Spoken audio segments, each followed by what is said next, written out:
দেখুন, দীঘার এই খনিকা ঘাটের কাছে যে দুর্ঘটনা এখানে যেটা হলো সেটা কিন্তু রাহুল অরুণোদয় বন্দ্যোপাধ্যায়ের ক্ষেত্রে করা যায়নি। এই দুজন যারা তলিয়ে যাচ্ছিলেন, দুই পর্যটক দীঘায় খনিকা ঘাটের কাছে, তাদেরকে উদ্ধার করা সম্ভব হয়েছে। নুলিয়ারা তাদের উদ্ধার করতে পেরেছেন, প্রাণে বেঁচে গিয়েছেন তারা। কিন্তু সেটা হয়নি অভিনেতার ক্ষেত্রে। শুটিংয়ে গিয়ে তলিয়ে অভিনেতার মৃত্যু হলো। আর এই রাহুলের এভাবে মৃত্যুতেই এখনো বহু প্রশ্ন, অনেক ধোঁয়াশা। জল থেকে তোলার সময়ও রাহুল কথা বলেছিলেন বলে দাবি, বিস্ফোরক দাবি উদ্ধারকারী মৎস্যজীবী ভগীরথ জানার।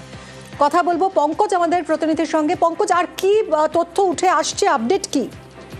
দেখো, আমরা যখন ওই তালসারি এলাকায় বারে বারে প্রশ্ন খুঁজছি কি করে তলিয়ে গেল বা কি করে মৃত্যু হলো রাহুলের, তখনই কিন্তু এলাকার যেখানে মৎস্যজীবী রয়েছে বা যারা বাইকে করে পর্যটকদের সেই বালি চরে তারা ঘোরাতে নিয়ে যায় পর্যটকদের, তারা কিন্তু তাদের চোখে বা তাদের কথায় বলা যায়, যেখানে তারা বলছে বারবার, যেখানে বারবার এখানে অনেক বহু পুরনো বাংলা, যেখানে বাংলা ছবির শুটিং হয়, এখানে শুটিং হয়, বিভিন্ন শুটিং আর্টিস্টরা তারা আছেন, তাদের কাছ থেকে পরামর্শ নেয় এবং তাদের কাছে যেমন সাহায্য চায় এবং তাদের সমিতি রেখে রয়েছে, মৎস্যজীবী একটা সমিতি রয়েছে, তাদের কাছে পরামর্শ নিয়ে তাদের 10-12 জন করে একজন যেখানে লোক নিয়ে তারা কিন্তু শুটিং করে। সেক্ষেত্রে এখানে কিন্তু তাদের কথায় তারা কিন্তু বলছেন তারা তাদের কাছে কোনো অনুমতি বা তাদের কাছে কোনো সাহায্য চাননি, তারা কিন্তু নিজেরাই শুটিং করছিলেন। যেখানে সমুদ্রের সেই বিপজ্জনক জলরাশি, কোথায় কি জলরাশি রয়েছে বা কোথায় কি কাদা জল রয়েছে, সেই প্রশিক্ষণের ক্ষেত্রে কিন্তু তারা কিন্তু এলাকার মানুষ তারা কিন্তু গাইড দেয়। সেক্ষেত্রে সমুদ্রের বিপজ্জনক জলরাশির কোনো বিশেষ প্রশিক্ষণ ছাড়াই কিন্তু শুটিং করতে নামা কি এই চরম খামখেয়ালি ছিল? এটা কিন্তু একটা প্রশ্ন আসছে মিমি। সেই প্রশ্নে কিন্তু যেখানে ঘোরাফেরা করছে, যেখানে স্থানীয়দের পরামর্শ কেন নেওয়া হলো না, এই সব প্রশ্নের উত্তর খুঁজতে কিন্তু এখন ময়না তদন্তের রিপোর্ট এবং পুলিশের উচ্চ পর্যায়ে তদন্তের দিকে কিন্তু তাকিয়ে সবাই রয়েছে। তুমি জানো, যেখানে এই এলাকায় তালসারি এলাকায় যেখানে পর্যটকরা কিন্তু বিভিন্ন রকম তারা দর্শন করতে আছে, সমুদ্রের জলরাশি দেখতে আছে, সেক্ষেত্রে এই যে শুটিং এর ক্ষেত্রে, এই যে ভোলে বাবা পার করে দেওয়া শুটিং এর ক্ষেত্রে অভিনেতা রাহুল অরুণোদয় বন্দ্যোপাধ্যায় এবং শ্বেতা মিশ্র তারা শুটিং করছিল, তাদের ক্ষেত্রে এই যে টেকনিশিয়ান বা প্রডিউসাররা তারা কিন্তু কোনো নিয়ম না মেনেই কিন্তু একদমই এই অভিযোগ তো উঠছে এবং উড়িষ্যা পুলিশ তো সেরকমই দাবি করেছে, কোনো রকম পারমিশন নেওয়াই হয়নি এই শুটিং এ। এবং এই যে উদ্ধারকারী যে মৎস্যজীবী ভগীরথ জানা, তিনি যেটা দাবি করেছেন যে তাকে, রাহুলকে যখন উদ্ধার করা হয়, জল থেকে যখন তোলা হয়, সেই সময়ও তিনি কথা বলেছিলেন। কি বলছেন এই উদ্ধারকারী মৎস্যজীবী, শুনুন। ড্রোন চলছে, আমরা ভাবছিলাম শুটিং চলছে, ওরা যখন চিৎকার করে তখন আমি যাই, তারপরে গিয়ে তুললাম আর কি। আগে শুকনোয় শুটিং চলছিল, তারপরে জলে শুটিং এর কথা আমাকে বলিনি যে দাদা জলে শুটিং হবে, হ্যাঁ আমাকেও বলিনি, কাউকেও বলিনি, হট করে ওরা শুটটা নিয়েছে। কি কোনো লাইফ জ্যাকেট বা কোনো কিছু ছিল তাতে? না, ওইটা বলতে পারবো না। আর যখন তুলেছিলেন ও কি বেঁচে ছিল? হ্যাঁ, গাড়িতে নৌকোয় আনার পরে গাড়ি থেকে যখন তুললাম তখনও বেঁচে ছিল, তখনও কথা বলছিল। তালসারিতে শুটিংয়ে নিরাপত্তায় বড়সড় গলদ। শুটিংয়ে গিয়ে তলিয়ে অভিনেতা রাহুলের যেভাবে মৃত্যু হয়েছে তাতে অনেক প্রশ্ন উঠে আসছে।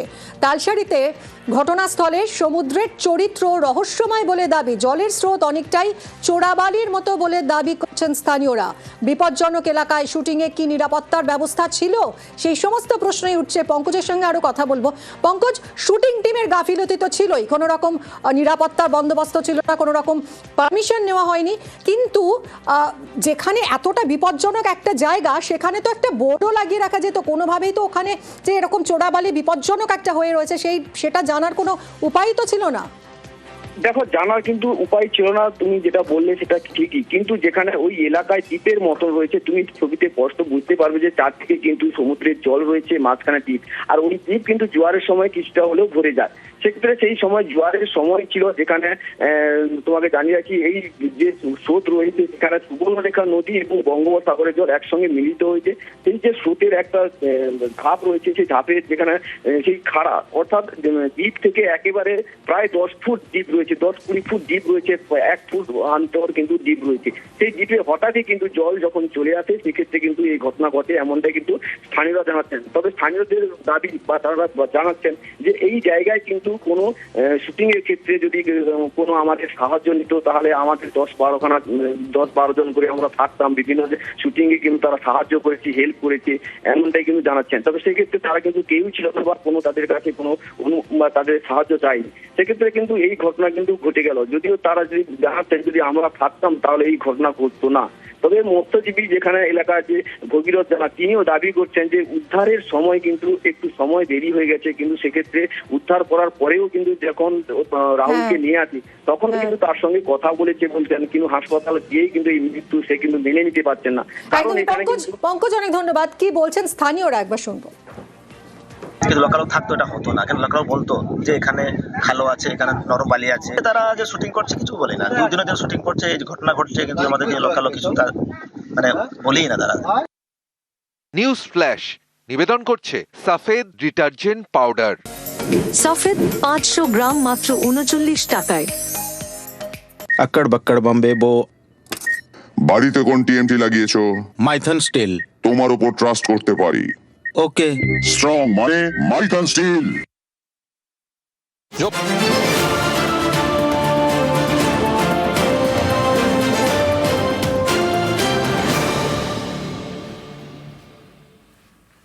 প্রথম দফায় ভোট 152 কেন্দ্রে।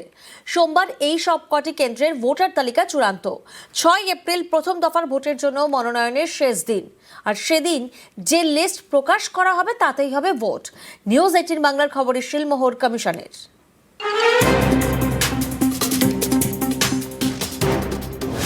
এবার রাজ্যে 2 দফায় বিধানসভা ভোট। প্রথম দফা 23 এপ্রিল বৃহস্পতিবার, সেদিন 152টি বিধানসভা কেন্দ্রে ভোট। সোমবার সকালে চতুর্থ সাপ্লিমেন্টারি তালিকার একটি সাবলিস্ট প্রকাশ করে নির্বাচন কমিশন। কমিশনের বক্তব্য, 152টি কেন্দ্রের জন্য এটাই শেষ সাপ্লিমেন্টারি তালিকা। এর প্রেক্ষিতে সোমবার পর্যন্ত ভোটার লিস্ট চূড়ান্ত করে ফেলা হয়েছে। এই তালিকা মেনেই 23 এপ্রিল 152টি কেন্দ্রের প্রথম দফার ভোট। গত রবিবার এই খবর দেখানো হয়েছিল নিউজ 18 বাংলায়। নিউজ 18 বাংলার খবরেই শিলমোহর। সোমবার চূড়ান্ত হওয়া ভোটার তালিকাতেই হবে প্রথম দফার ভোট। এই তালিকা প্রকাশ করা হবে 6 এপ্রিল, সেদিন প্রথম দফার মনোনয়ন জমার শেষ দিন। নিয়ম অনুযায়ী মনোনয়ন জমার শেষ দিনে যে ভোটার তালিকা সেই অনুযায়ী ভোট হয়। সাধারণত ভোটার লিস্ট চূড়ান্ত করার পরে ভোট ঘোষণা করা হয়, কিন্তু এবার পশ্চিমবঙ্গে তা হয়নি, কারণ এসআইআর এখনো লক্ষ লক্ষ নাম বিবেচনাধীন। এই পরিস্থিতিতে 6 এপ্রিল তারিখটা অত্যন্ত গুরুত্বপূর্ণ। ওই দিন প্রথম দফার ভোটের মনোনয়ন জমার শেষ দিন। ওই শেষ দিনের তালিকাতেই হবে ভোট। কমিশন জানিয়েছে 60 লক্ষ বিচারাধীনের মধ্যে প্রায় 45 লক্ষের নিষ্পত্তি হয়ে গিয়েছে। 60 লাখ মধ্যে প্রায় 75-80% নিষ্পত্তি হয়ে গেছে। See, whatever has been deleted by the honorable judges. You cannot say that they were wrongly deleted. Go through the Supreme Court orders. Hearing was not required as per Supreme Court orders. They had to see all the documents which are submitted, all the cut-off dates, सब कुछ আছে between ECI and Supreme Court আছে। যে orders আমার কাছে আসে ECI Supreme Court পরে, ওটা আমি ফলো করি। গত 10ই মার্চ সুপ্রিম কোর্টে ছিল বাংলার এসআইআর মামলার শুনানি। সেখানে সুপ্রিম কোর্ট মৌখিকভাবে বলেছিল ভোটের আগের দিন নিষ্পত্তি হলেও তিনি ভোট দিতে পারবেন। তবে এ নিয়ে সুপ্রিম কোর্ট কোনো নির্দেশ দেয়নি। যাদের নামের এখনো নিষ্পত্তি হয়নি তাদের ভোটের ভবিষ্যৎ কি? বুধবার সুপ্রিম কোর্টে এসআইআর মামলার শুনানি। সোমরাজ বন্দ্যোপাধ্যায়, নিউজ 18 বাংলা। ভোটার তালিকায় কি আর নাম উঠবে? প্রায় 15 লক্ষের তথ্য যাচাই এখনো বাকি। সেই তালিকায় থাকা যোগ্য ভোটারদের নাম কি উঠবে সেই প্রশ্নই কিন্তু উঠছে। বিচারাধীনের তালিকায় থাকা যোগ্যদের কি আদৌ ভোটাধিকার? আজ ফের সুপ্রিম কোর্টের শুনানি রয়েছে। মৈত্রী, আজ সুপ্রিম কোর্টের ঠিক কোন কোন বিষয়ের উপর মূলত আলোকপাত করা হবে? দেখো, আজকে সর্বোচ্চ আদালতের যে শুনানি রয়েছে সেখানে সব থেকে গুরুত্বপূর্ণ হলো যে সমস্ত বৈধ ভোটাররা এখনো বাকি রয়েছেন তারা ভোটাধিকার পাবেন কিনা। এর আগে বাংলার এসআইআর শুনানিতে আমরা বারবার দেখেছি যে প্রধান বিচারপতি সূর্যকান্তই হন বা বিচারপতি জয়মাল্য বাগচি, তারা বারবার করে উল্লেখ করেছেন যে প্রত্যেক বৈধ এসআইআর এর নাম বাদে কাকদ্বীপে উত্তেজনা। কাকদ্বীপের রামগোপালপুর পঞ্চায়েতে একেবারে বিক্ষোভ। টায়ার জ্বালিয়ে বিক্ষোভে ফেটে পড়েন স্থানীয়রা। 191 জনের মধ্যে এখানে 181 জনেরই নাম বাদ গেছে। বিশ্বজিতের সঙ্গে কথা বলবো। বিশ্বজিৎ, এই 181 জন এরা এসআইআর হিয়ারিং এ গিয়েছিলেন, নথি জমা দিয়েছিলেন, তারপরেও নাম বাদ? হ্যাঁ দেখো, একেবারে এই 181 জন একেবারে তাদের নাম বাদ পড়ে যাওয়ার কারণে তারা অভিযোগ করছে, তাদের সম্পূর্ণ নথি রয়েছে, তাদের 2002 সালে তারা ভোট দিয়েছে, তাদের তালিকায় নাম রয়েছে, তারপরেও কিভাবে তাদের নাম বাদ দেওয়া হলো সেটা নিয়ে কিন্তু তারা প্রশ্ন তুলতে শুরু করেছেন। এবং সেই কারণে তারা দফায় দফায় কিন্তু রামগোপালপুর যে কাকদ্বীপের যে রামগোপালপুর গ্রাম পঞ্চায়েত রয়েছে, সেই গ্রাম পঞ্চায়েতের বিশাল মোড় এলাকা রয়েছে, সেই এলাকায় কিন্তু দফায় দফায় তারা রাস্তায় টায়ার জ্বালিয়ে একেবারে বিক্ষোভ প্রদর্শন করেন। এবং তারা যেটা অভিযোগ করছে, একেবারে তাদের সমস্ত ডকুমেন্টস রয়েছে এবং তারা হিয়ারিং পর্যন্ত গিয়েছেন এবং তারপরেও তাদেরকে বিচারাধীন প্রক্রিয়ায় রেখে দেওয়া হয়েছিল। এবং হঠাৎ করে দুদিন আগে তাদের কাছে খবর আসে তাদের নাম একেবারে এসআইআরের যে তালিকা থেকে একেবারে বাদ দিয়ে দেওয়া হয়েছে এবং তারপরেই কিন্তু বিক্ষোভে ফেটে পড়ে। এবং এই মুহূর্তে তারা চাইছে তাদের এই যে বিষয়টা আবার পুনরাবৃত্তি দেখা হোক এবং তারা যেন ভোট দিতে পারেন এই 2026-এর যে বিধানসভা নির্বাচনে, এবং সেইটাই কিন্তু দেখা হোক। সেই এখনো কি বিক্ষোভ চলছে? হ্যাঁ দেখো, বিক্ষোভ বেশ কিছুক্ষণ ধরেই চলছিল, দফায় দফায় তারা বিক্ষোভ চালাচ্ছিলেন এবং স্থানীয়দের ঝোলার পুলিশ ঘটনাস্থলে উপস্থিত রয়েছেন এবং সম্পূর্ণ বিষয়টা তারা খতিয়ে দেখছেন। ধন্যবাদ বিশ্বজিৎ। জন্মলগ্ন থেকে আমাদের স্থায়ী বাসিন্দা, তো আমাদের ভোটার লিস্টে কিভাবে বাদ যাচ্ছে আমরা কিছু বুঝতে পারি। আমার ছেলে আর্মিতে কাজ করে, 15 বছর চাকরি করছে, এখন বিচারাধীন আছে। সে বৌমার নাম বাদ গেছে, একদম ডিলেট, কাগজপত্র সব জমা দিচ্ছি। যেখানে যেভাবে হিয়ারিং হয়েছে সেখানে আমরা উপস্থিত হয়েছি। আমরা হয়তো ভোট দিতে পারবো না, যে আমরা যাতে ভোটাধিকার হয়ে ভোটাধিকার করতে পারি। 2002 সালে আমার ভোটার লিস্টে ছিল, বিচার সঠিকভাবে জাস্টিফাই না করে মুছে ফেলা হলো। বিএলওকে জিজ্ঞেস করি, বিএলও বলছে আমাদের কাছে সেরকম ইনফরমেশন নেই, অনলাইনে বলছে অফলাইন করুন, কিন্তু অফলাইনে কি করব সেটা আমরা কারোর কাছ থেকে সঠিক উত্তর পাচ্ছি না। আমরা এখানে বাংলাদেশি কেউ নেই, আমাদের ভোট দেওয়ার ব্যবস্থা করে দিচ্ছে। কাকদ্বীপের ছবি দেখলেন, কাকদ্বীপে একেবারে টায়ার জ্বালিয়ে বিক্ষোভ দেখাচ্ছেন এলাকার মানুষ। এইরকমই বিক্ষোভ কিন্তু হাসনাবাদেও এসআইআর এর নাম বাদে বিক্ষোভ। দেখুন এখানেও কি পরিস্থিতি, যাদের নাম বাদ গেছে তারাও এখানে বিক্ষোভ দেখাচ্ছেন। হাসনাবাদের ছবি দেখাচ্ছে উত্তর 24 পরগনার। হাসনাবাদের 30 নম্বর বুথে 142 জনের নাম বাদ গেছে, নথি জমা দিয়েও নাম বাদের অভিযোগ করছেন এরা। কমিশনের বিরুদ্ধে ষড়যন্ত্রের অভিযোগ স্থানীয়দের। কথা বলবো অনুপমের সঙ্গে। অনুপম, এত জনের নাম একসঙ্গে বাদ গেল? হ্যাঁ দেখো, এইটাই হচ্ছে সব থেকে বড় সমস্যা তৈরি হয়েছে। তার কারণ এই যে হাসনাবাদ যে বরুণা রামেশ্বরপুর পঞ্চায়েতের সেখানে 30 নম্বর বুথ, সেই 30 নম্বর বুথে টোটাল 1260 জন ভোটার ছিল, তার মধ্যে 180 জনের ছিল বিচারাধীন, কিন্তু সেই 180 জনের মধ্যে 142 জনের নাম বাদ চলে গেছে। এবং এই যে 142 জনের যে নাম বাদ চলে গেছে, এরপর এনারা এবং তাদের পরিবারের লোকজন, গ্রামের মানুষ, বিএলও ইআরও থেকে শুরু করে ইলেকশন দপ্তরের কাছে কিন্তু এই কদিন ধরে বারবার করে যাওয়ার পরেও কোনো রকম সদুত্তর না মেলায় বা কোনো রকম সমাধান না হয়, তারা কিন্তু রাস্তা অবরোধ করে আজকে সকাল থেকে বিক্ষোভ দেখাতে শুরু করেছে। এবং ঘটনাস্থলে হাসনাবাদ থানার পুলিশ এবং কেন্দ্রীয় বাহিনী ঘটনাস্থলে পৌঁছে দিয়েছে, তাদেরকে বুঝিয়ে অবরোধ তোলার চেষ্টা করছে। কিন্তু তারা বিক্ষোভ দেখাচ্ছে, তাদের পরিষ্কার বক্তব্য যে সমস্ত রকম যেসব নথিপত্র, সব নথিপত্র সঠিকভাবে জমা দেওয়ার পরেও কেন তাদের নাম বাদ গেল, অবিলম্বে তাদের নাম শুনতে হবে, না হলে বৃহত্তর আন্দোলনের পথে যাবে, এমনটাই কিন্তু দাবি করছে বিক্ষোভকারীরা। ধন্যবাদ অনুপম। ভোট দিয়েছি 15-16 বছর তো ভোট দিয়েছি। মার বাবার সবার তো আমরা 2002 সালে ভোটার লিস্টের নাম আছে, আমরা সব প্রুফ জমা দিয়েছি। জমা দেওয়ার পরেও কেন আমাদের ডিরেক্ট করলো, আমাদের হাতে নাম ডিরেক্ট করে, সেই কারণে আমরা নাম তুলতে চাই। হুগলি না নদিয়া, কোথায় ভোট দেবেন তা নিয়ে দীর্ঘদিনের আইনি লড়াই, আর সেই আইনি লড়াই করে মিলেছিল ভোটাধিকার। এবার সেই ভোটারদেরই নাম বাদের তালিকায় 621 জনের নাম। আতঙ্কে নদিয়ার চরযাত্রা সিদ্ধিগ্রাম।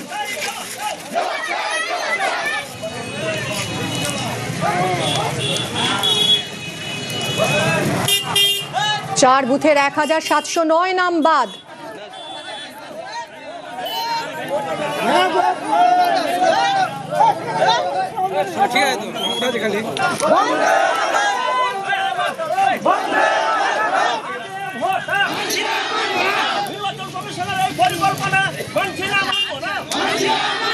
চার বুথের 1709 নাম বাদ।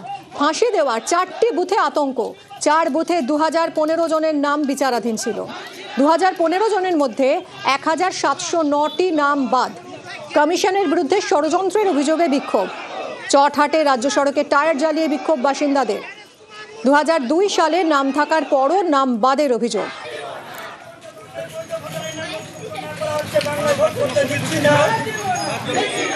যে বৈধ ভোটারকে যে আউট করে দিয়েছে, ডিলেট করে দিয়েছে, হ্যাঁ, আজকে বিক্ষোভ একটা মিছিল করতেছি। আজকে আমাদের এখানে প্রায় 5-6টা বুথে টোটাল ভোটার 1200, তার মধ্যে 491 ডিলেট আউট করে দিয়েছে। তাতে আমাদের 2002 সালের লিস্টের নাম ছিল, সেগুলোকে আউট করে দিয়েছে। যে আমাদের ভোট প্রাপ্যটা আমাদের ফিরিয়ে দেওয়া হোক, ভোটের যে আমাদের নাম ছিল সেটাকে সংশোধন করে ফিরিয়ে দেওয়া হোক।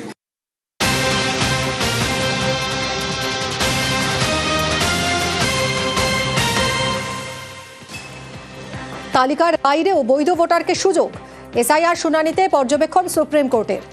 আমরা দুটো নিরপেক্ষ প্রক্রিয়া চালাচ্ছি। বৈধ ভোটার যদি তালিকায় স্থান না পান, বৈধ ভোটার যদি ভোট দিতে না পারেন, সেটা তো তাদের অধিকার খর্ব করা। এসআইআর শুনানিতে পর্যবেক্ষণ বিচারপতি বাগচির।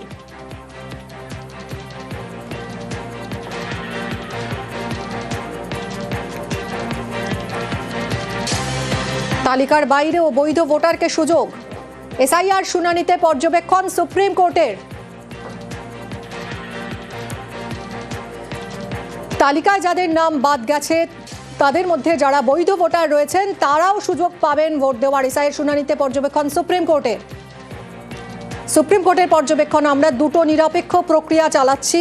বৈধ ভোটার যদি তালিকায় স্থান না পান, বৈধ ভোটার যদি ভোট দিতে না পারেন, সেটা তো তাদের অধিকারকে খর্ব করা। এসআইআর শুনানিতে এরকমই পর্যবেক্ষণ বিচারপতি জয়মাল্য বাগচির।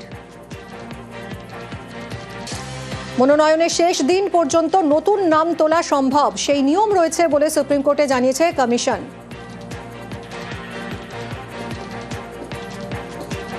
আজ গুরুত্বপূর্ণ শুনানি সুপ্রিম কোর্টে। যাদের নাম বাদ গেছে তালিকা থেকে, ডিলিটেড বা যাদের নাম এখনো বিবেচনাধীন, তাদের কি হবে, তাই নিয়ে কি বলে আজ সুপ্রিম কোর্ট, সেদিকেই দেশের নজর, সেদিকেই রাজ্যের নজর রয়েছে। এবং সুপ্রিম কোর্টের পর্যবেক্ষণ, তালিকার বাইরেও বৈধ ভোটারকে সুযোগ দেওয়া হবে। এসআইআর শুনানিতে পর্যবেক্ষণ সুপ্রিম কোর্টের। আমরা দুটো নিরপেক্ষ প্রক্রিয়া চালাচ্ছি। বৈধ ভোটার যদি তালিকায় স্থান না পান, বৈধ ভোটার যদি ভোট দিতে না পারেন, সেটা তাদের অধিকারকে খর্ব করা। এসআইআর শুনানিতে পর্যবেক্ষণ বিচারপতি বাগচির।